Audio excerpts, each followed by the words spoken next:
concentrated nitric acid used in laboratory work is 68% nitric acid by mass in aqueous solution. What should be the molarity of such a sample of the acid if the density of the solution is 1.504 gram per milliliter? When you are doing a numerical, what is the first thing you have to understand? You have to understand the context. For that, read the question properly. Here, what is the context?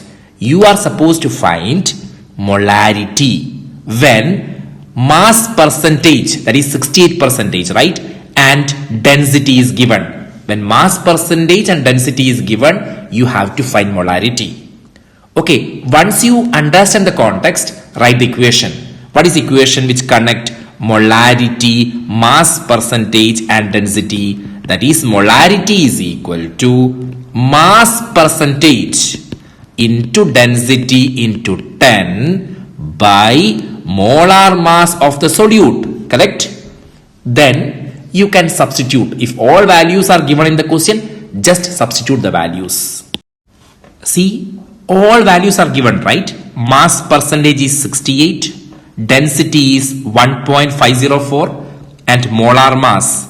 See here, solute is what? HNO3, right? HNO3, what is the molar mass? Hydrogen 1 plus nitrogen 14 plus HNO3. Oh, oxygen 16 and how many oxygen? 3, right? On adding, you will be getting what? 63. Now substitute all the values, you will be getting the answer. See, molarity M is equal to mass percentage into density into 10 by molar mass. On calculating, what you will get? 16.2323 M. Okay, what is the unit of molarity? Mole per liter, or you can write capital M.